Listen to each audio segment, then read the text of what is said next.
நிறைய பண்றீங்க சார், எழுதுறீங்க, பாடுறீங்க, நடிக்கிறீங்க, டைரக்ஷன் எல்லாம். எப்போ சார் ரிலாக்ஸேஷன், எப்போ சார் ரெஸ்ட் எடுப்பீங்க, எப்போ சார் ஜாலியா இருப்பீங்க? டைம் டேபிள்ல ஏதாவது இடம் இருக்கா இல்லையா? இப்போ நான் ஜாலியா தான் இருக்கேன். இதான் ரிலாக்ஸேஷன், இதுதான் ஜாலி, இதுதான் ஜாலி.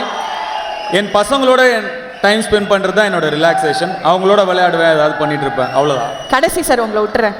உங்கள் ரசிகர்களுக்கு உங்களை அவ்வளோ பிடிக்கும், ரொம்ப பிடிக்கும். ஒவ்வொருத்தரும் வந்து உயிரை கொடுக்குறாங்க.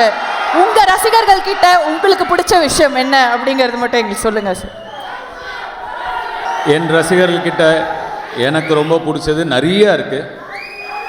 அதில் முக்கியமானது என்னைக்கும் மாறாத நிரந்தரம், கான்ஸ்டன்ட் கான்ஸ்டன்ட். யார்கிட்டையும் வம்புக்கு போகாத குணம். ஆனா இவங்களை பார்த்தாலே தெரியும் இவங்க கிட்ட வம்பு பண்ணவும் கூடாது.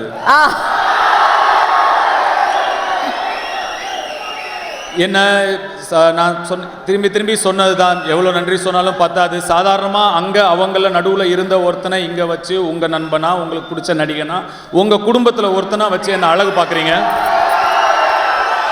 அந்த மாறாத அன்பு ரொம்ப பிடிக்கும். Love you, love you.